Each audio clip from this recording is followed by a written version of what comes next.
There was once a time in history when Jay Electronica was an underdog. After all, he started out as a journeyman, spending his artistically formative years bouncing around the US, honing his craft on the mic. In '96, when he was only 20, Jay Elec left New Orleans, making stops in Atlanta where he joined the 5% Nation, an offshoot of the Nation of Islam, a political and religious movement aiming to improve things both spiritually and societally for the African American community. And 5%ers and the Nation itself has historically been tied to numerous figures in the hip-hop scene, as well as in the past having caught some flack for historical allegations of homophobia and anti-Semitism, which, amongst other reasons, left the group considered by the Southern Poverty Law Center as a designated hate group. But that's none of my business. Anyway, beyond finding faith in Atlanta, during his formative years, Jay Electronica also spent time in Detroit where he was hanging out with Jay Dilla and D12, eventually making his way to the Big Apple of New York, where he would take his musical hustling to the next level. Jay Electronica initially had ambitions to sign to Diddy's Bad Boy Records due to his belief that Puffy was the only man that could truly make things happen. But rather than fetching cheesecakes, Jay found himself hustling demo CDs outside the Bad Boy offices until one day he managed to land a meeting there. But unfortunately, what initially looked like a W ended up turning into an L, as that meeting sadly didn't end up happening. And funnily enough, the reason this meeting didn't happen is because Diddy was going overtime filming Making the Band at the time. Maybe he should have brought some cheesecake along. I want me a piece of cheesecake. But regardless of that meeting falling apart, the delusional come-up rapper gene in Jay Electronica was strong. And he wasn't about to let reality to stop him from manifesting his dreams. Because even though he'd failed to sign to his dream label Bad Boy, there was once a time when he was happy to settle for just capping about it. Story goes, before he blew up, he actually went as far as to make a fake press release on his own website to spread the false rumor that he had already signed to Bad Boy, with a clearly self-penned article that described him as the hottest thing you've ever heard, and claiming that he is the one that's going to put Bad Boy back where it belongs, i.e. everywhere. And of course, the slip-up that proves that this article was indeed written by Jay Electronica himself was the announcement that apparently the source had already heard his debut 18-track album, titled Lock, Stock and One Smoking Barrel, very smart, is poised to be their next 5-mic album. And you know how we know Jay Electronica wrote this? It's because if any of the very few productive moments of his career have proven anything, it's that much like Kanye, Jay Electronica struggles to come up with an original idea without plagiarizing it from an already famous film. Of course, Exhibit A for Jay's lack of creativity and propensity to steal ideas from movies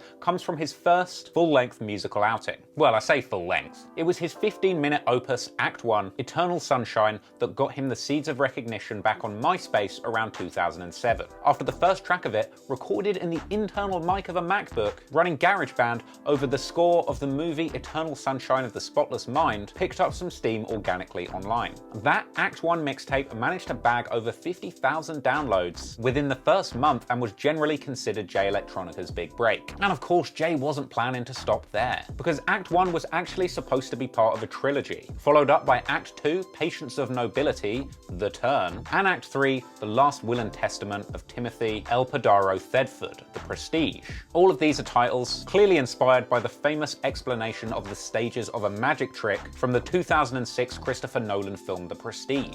It's good to know that with all of Jay Electronica's superior wisdom and deep conscious thought, beyond anything any of us mere shit-munching mortals would comprehend, is that Jay Electronica's movie-watching standards are still at a first-grade film student level. I mean, at least the Wu-Tang stole ideas from films we'd never heard of. This is what happens when a pretentious rapper in the noughties can't afford a Blockbuster card. But regardless of basic film references, the public was impressed. And off the back of this mixtape, Jay truly manifested his dream, eventually catching the attention of cheesecake-eating officer of Bad Boy Records, P. Diddy. Apparently, Diddy spoke to Jay via video chat and even invited him out to Miami the next day. And these conversations between Jay Electronica and Diddy formed the basis of his later collaboration with Jay-Z, Shiny Suit Theory. However, ultimately, these conversations with Diddy would not flourish into the dream business relationship that Jay Electronica had always imagined. Because the next couple of records that he dropped after Act 1, Eternal Sunshine, would spark a ferocious bidding war. Because in the space of releasing only 2 songs, Jay Electronica managed, at least for a short period of time, to convince half of the hip-hop community that he was the goddamn savior of the genre. After Eternal Sunshine took off, Jay Electronica set out to make his mark, linking up with Just Blaze and releasing the classic conscious anthem Exhibit A Transformations, followed up by the equally iconic banger Exhibit C. Now I don't know where the fuck Exhibit B went, but it's still not up and Jay had 10 years to look for it. But any which way you look at it, Exhibit A and Exhibit C were instant classics, with the core metaphor of these songs depicting Jay Electronica in a courtroom, testifying to the listening audience, presenting his songs and the bars contained within them as evidence to support his case, hence Exhibit A and Exhibit C. Now at the time, everyone was blown away by these songs, and Jay pretty much instantly became the savior of real hip-hop. The tracks got rave reviews from the likes of NME, who suggested upon its release that Exhibit C may be the most accomplished piece of conscious rap ever. And it seemed that a lot of the conscious thought and perspective from these songs came from Jay Electronica's affinity with the 5% Nation. And to me, it seems like Jay Electronica's music has always been so beloved because of its exceptional exercise in multitasking. Very few people can sound like a dope traditional boom bap rapper, coming nice with the bars over a hot beat, while simultaneously coming with a deep, conscious message that is essentially preaching the 5%er philosophy. And I can't knock Jay Electronica's ability to slickly incorporate messages and iconography that he feels are important into his well-delivered bars. He references stuff like the Fruit of Islam, Marcus Garvey, as well as building rich imagery about the injustice in America, musing on the dark past of the slave trade, the mishandling of Katrina or the prison industrial complex. And sure, I know a lot of messages in these songs aren't necessarily designed for me, but I appreciate what he's trying to do, and I appreciate why people like him. Jay Electronica's truest talent is getting a deep message across in his music like he's trying to save your soul, but delivering it in a way so that it still sounds fire on a beat. And to me, his music is a lot like a 5%er version of what Kanye West was trying to do on his Jesus is King album. Because when that dropped, I was genuinely impressed with how someone with proper musical talent could convert the gospel into a catchy work of art in a way that made eating up that religious nonsense almost fun. And I always got the impression that Jay Electronica was trying to start some sort of conscious 5%er revolution by putting his deep and complex philosophy in rhythm over popping beats. And I want to acknowledge that clearly and give him the props that he deserves before I completely roast him for being whack later in the video. But at this point in Jay Electronica's career, I do truly believe that he was trying to spark a revolutionary change in the way that people think about hip-hop and culture. And in my opinion, it's no surprise that the cover art of Exhibit C was a picture of Nikola Tesla sitting underneath a Tesla coil sparking, because Exhibit A and Exhibit C were meant to spark Jay Electronica's musical revolution. And well, back then, it was impressive and a lot of people bought into it, because Jay Electronica's music was aspirational, but not in the capitalistic way. He was ambitious and hungry for success, but not the kind of success that gets cars, houses, and millions of dollars in the bank. He was looking for intellectual riches. He was looking to change the game and save some souls along the way. And the impression that you got was that this was a motivated man on a mission who was bound to make serious moves to achieve his revolutionary objectives. But strangely, that energy and ambition quickly dissolved into nothing faster than a fresh box of PPE from the British government. Because as we know, not long after this, he completely disappeared for 10 years, dropping next to no music, as well as doing a whole bunch of things that seemed to contradict his personal philosophy. But funnily enough, before he completely disappeared, he managed to sign himself a tidy record label deal. Now, before signing his deal, funnily enough, Jay Electronica seemed to publicly rebuff the notion that he might sign to a label. What does being independent mean to you? Freedom. I would never be in a position where I'm an artist on a label's roster. You know what I'm saying? I'm never gonna be that, you know what I'm saying? Okay, Jay, well, I've actually got this spoon here for you to eat your words with, but is there anything else you'd like to say to make this any more embarrassing for yourself? A lot of times when I talk to young MCs, it seems that their main goal is to get signed. What advice would you give to them? Fuck that. The advice I tell you is fuck that. I don't care if they come knock on your door with a record deal, don't sign a record deal. Yes, well, of course, at the end of 2010, Jay signed a record deal with the oppressive corporate devils over at Jay-Z's Roc Nation. Apparently, he was impressed when Jay-Z's second email reply included a recorded verse for a feature to show how serious he was about signing him. A verse that would actually later become Jay-Z's verse on Shiny Suit Theory, hence the low quality recording on that song. Jay-Z and J.E. apparently announced their groundbreaking deal at the famous hardcore cabaret nightclub, The Box. I assume whilst watching a 90-year-old dwarf shit on a pizza and eat it, a fitting metaphor for Jay Electronica's musical output following this deal. Apparently Diddy himself was positively pissed at having missed the chance to sign Jay Electronica, leading him to publicly accuse an unnamed person on Twitter of betrayal, prompting public confusion over whether Diddy was pissed with Jay-Z or J.E. before J.E. clapped back, triggering a public kiss and makeup session. Or at least that's what his fake website would have you believe. So, Diddy beef diffused, principles on not signing to a label duly betrayed, Jay Electronica leaned into his new corporate lifestyle. announcing the news with the release of a new song fittingly called The Announcement. And of course, if there was any shred of dignity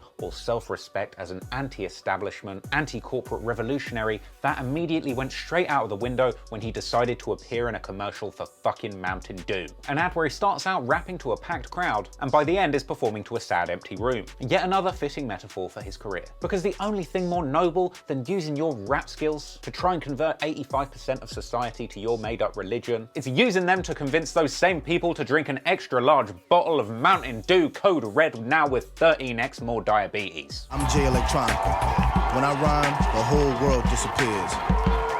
Hip-hop is different on my mountain. But after that fluorescent green bag was secured, J.E. then teamed up with his label boss Jay-Z for their first public musical collaboration. Shiny Suit Theory, which I already mentioned earlier, being the track where J.E. ponders the advice that Diddy gave him before he snakes Diddy and ended up signing with Jay-Z anyway. But unknown to the fans, around this time something was beginning to fall apart behind the scenes. J.E. originally announced that his debut album Act 2 was finished way back in 2011, and even going as far to share a track list for this album in 2012, showing that it supposedly included guest features from the likes of Kanye West and Diddy. But of course we all know that that album never materialized. Crickets, tumbleweed, a room full of people that like Russ's music. Nothing. I mean, don't get me wrong, Jay Electronica didn't completely stop dropping music. He made a shitty song with Mobb Deep about Call of Duty. He appeared on Control with Big Sean, a track that apparently Jay wanted for his own album originally. But of course, as we all know with hindsight, he was completely overshadowed by Kendrick Lamar's groundbreaking verse. And of course, Kendrick's uncanny ability to be both a talented conscious rapper, as well as being able to make genuinely catchy hit songs, by comparison made Jay Electronica look as obsolete as a 2020 summer plane ticket. I mean, being Jay Electronica and seeing Kendrick Lamar's success has really got a sting, hasn't it? Because Kendrick is essentially what Jay Electronica would have been had he actually turned up for work. In fact, that's probably why J.E. harbors so much bitterness towards Kendrick Lamar, saying in 2016 that Kendrick wishes he could be him. Put some Kendrick on. Nah, fuck that. Look, I like the one Kendrick song with gunplay, cartoons, and cereal, but other than that, we don't know what that nigga talking about. Kendrick will body you. Look, you couldn't pay Kendrick $1 million. Kendrick wouldn't tell you. Kendrick could tell you himself he couldn't body me. Kendrick, look, Kendrick is my son. Kendrick is my baby. Kendrick wishes that he could be me. Prompting a pretty solid reply from Kendrick on the track Untitled 07, where he said that he hears panic in Jay's voice, and how can he end a career that hasn't even started? Ain't no one wanna be you, Jay. Kendrick Lamar has won 13 Grammys and been nominated 37 times. Jay Electronica's Wikipedia page shows 0 awards and citation needed as to why he's listed Allah as his real name. And reading the edit history, I would wager that he is the one that put this on there. Maybe if he'd have spent as much time writing raps as he did writing his own Wikipedia page, maybe he would have a better legacy. Anywho, slowly the years ticked by with only occasional murmurs of relevance from the flailing artist. And sure, he continued to drop the occasional songs to supposedly promote that no-show album Act 2 Patience of Nobility, including a remix of Soulja Boy's classic track We Made It alongside Jay-Z, which I'm sure he would be gutted to hear is probably my favorite song of his career. But those conscious rap fans that had fawned over Jay Electronica's exhibits were left in the dark for a good 10 years. And well, the thing is,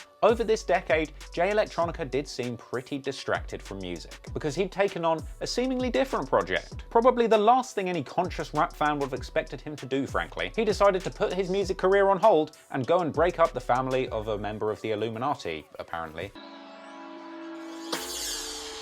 Now, it's hard to cling on to your anti-establishment credentials when you literally put your dick in the Illuminati. You see, it all started when Jay Electronica met Kate Rothschild through their shared involvement in the music industry. Yes, you heard that right, Kate Rothschild, an heiress of the Rothschild banking dynasty, an organization with numerous ties to the Illuminati, if internet conspiracy theories are to be believed. Kate herself actually inherited an £18 million fortune from her father, banker Amschel Rothschild, who had actually committed suicide at the Bristol Hotel in Paris in 1996. And Kate Rothschild had been married to Ben Goldsmith, an old Etonian who apparently Kate had known since she was 18, who himself had inherited a whopping £300 million fortune from his own father. Must be nice. So Kate and Ben actually started dating around 2000, when they were both regularly featured in the social pages of Tatler magazine. It's kind of like Tinder for aristocrats who are looking to find a first cousin that they haven't already banged yet. Anywho, Ben Goldsmith and Kate Rothschild ended up wedding ending in 2003. And for the better part of a decade, their relationship seemed to run along smoothly. But at the turn of the decade, she found herself involved in the music industry, and at a certain point met Jay Electronica, who became her client, apparently signing him to a management deal at her Round Table Records. I hear he signed that contract on her stomach in thick white ink. But from there, these two were constantly in touch with each other publicly on Twitter, with Jay Electronica going on to post numerous pictures of her, including this one of her on a helicopter, apparently together on the way to a Kanye West and Jay-Z concert, as well as Jay Electronica liking pictures of her getting off of a private jet with her children. And apparently, Kate Rothschild was obsessed with Jay, constantly on the phone with him, and they were out and about together until the early hours of the morning, with her sometimes even staying the night with him. And well, at a certain point, one can only simp so hard, old chap, because at this point, Ben and Kate had been married for nearly a decade. But Ben began to get suspicious that Kate was having an affair when she began to act erratically around him. Ben apparently even confronted his wife about this affair, which she denied at first, and Ben even tried to befriend Jay Electronica directly in order to try and understand what the fuck was going on with his wife, leading to these iconic and hilarious pictures of them two together on a shooting trip, together looking like the DVD box art of the most disappointing buddy cop film coming straight out of the hills of Shropshire. Anyway, apparently the jig was up when Ben Goldsmith found a series of intense text and email messages between Jay and his wife, apparently setting up sexual liaisons. He confronted his wife about this and shockingly even struck her when she admitted it, leading the Metropolitan Police to be called to the address and taking Ben in on suspicion of common assault. Not too long after this, the British press managed to get their hands on the juicy details of the divorce and breakup of the marriage, and the cat was finally out the bag.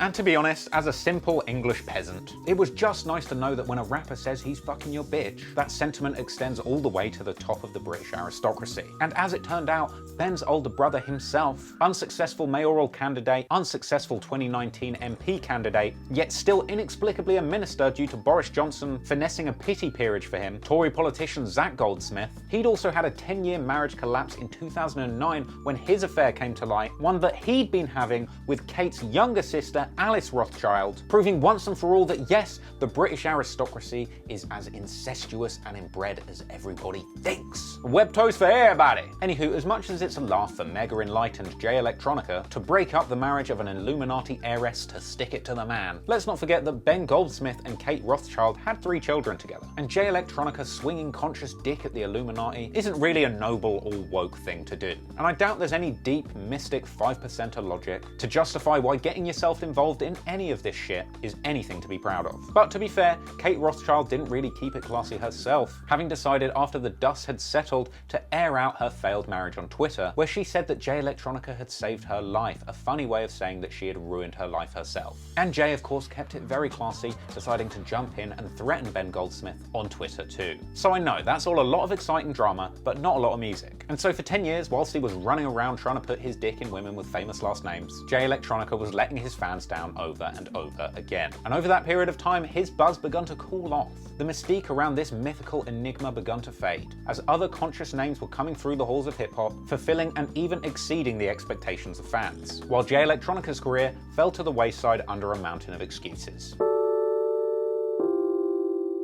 Beyond wasting his time being an Illuminati homewrecker in 2012, apparently Jay also admitted in 2014 that drugs and alcohol were derailing his career, leading him to let down his fans not just metaphorically through his lack of musical output, but also literally insulting them in their own faces out of drunken spite. For example, veteran Brighton rapper and known local dickhead English documented witnessing a drunken Jay Electronica stumbling out on stage at Outlook Festival in Croatia, blackout drunk, telling the fans that he drinks heavily before shows to calm his nerves, being unable to coherently even get his conscious bars out of his mouth, and when heroically asked by an equally drunken English who was in the crowd at the time, "Are you actually going to do any rapping, or are you just going to talk shit for the entire set?" Jay Electronica managed to very maturely lead the crowd in a chant of "This guy's a hater! Hey everyone, this guy's a hater!" leading to the immediate loss of a fan for life, and a very hilarious post on Enlish's old blog, Rap Ain't Really Real. But it wasn't just Jay Electronica's drinking problem that was derailing his career. I'd wager that it was also a bad attitude towards corporate interests that was probably causing him to dilly-dally on releasing a commercial project. In 2017, in an interview with Billboard,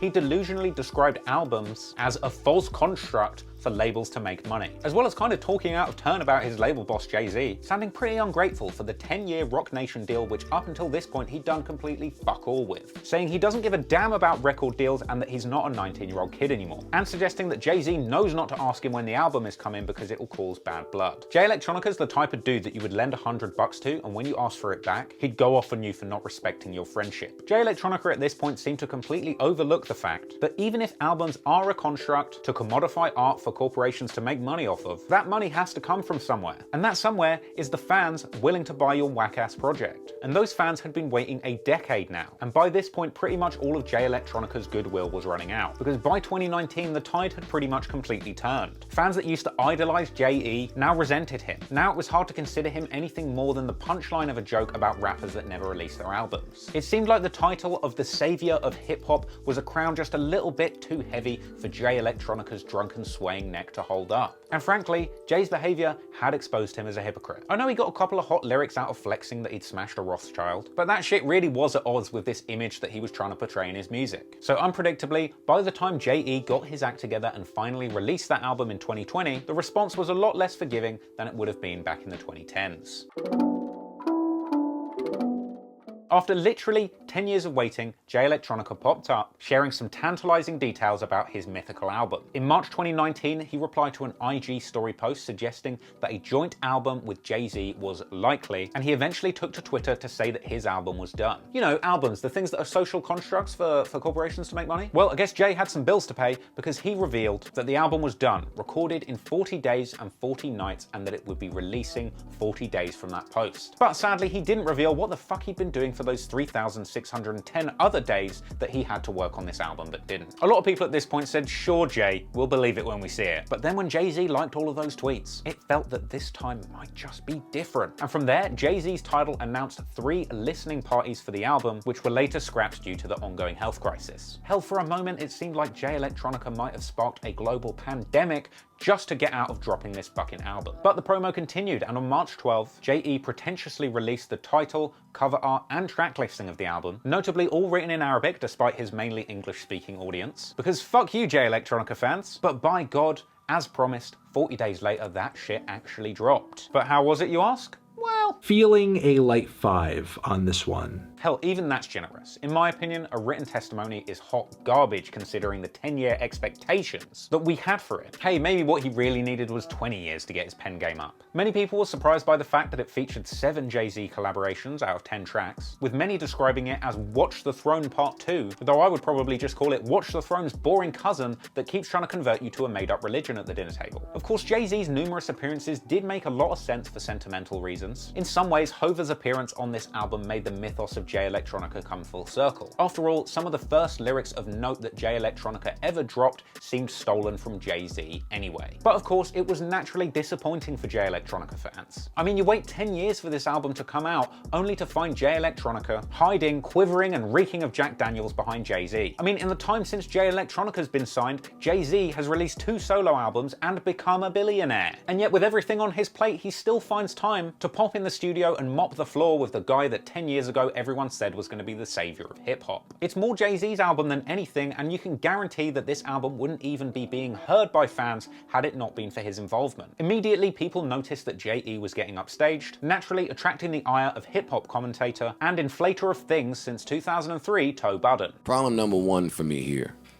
If this is your debut, you have to start it. As a rapper, I'm telling you, he got smacked around. Yeah, the caliber of rapping that's on Exhibit C was not exhibited here. That led to a response from J.E. himself, saying that he's never heard one of Joe's albums. Well, none of us have, Jay, but at least he's released a bunch of them, prompting Joe to clap back with a savage reply, saying that at least he never got mocked around on his own project, and saying that he took J.E.'s verses off the project and now it's a Hove mixtape. A vast improvement if you ask me. But he's right, because even if you park the fact that this is essentially a Jay-Z album, the album itself is genuinely low quality. It's full of low quality sound effects and drops, and potato quality verse recordings that sound like they were laid down in hip-hop EJ. Jay. And of course there was the big letdown that Jay Electronica's deep conscious bars were laid bare and ultimately proven to be not that of substance either. All of his deep religious iconography and imagery, it's all just puns and metaphors but nothing truly of substance. There's no self-reflection, there's no new insight about who Jay Electronica is, what he's been through. No self-reflection. There's no personal admissions, self-development, or honest discussion of what it feels like to be hailed as the savior of hip-hop and then letting everyone down. I honestly wanted to know what it feels like being Jay Electronica for the last 10 years, but what we got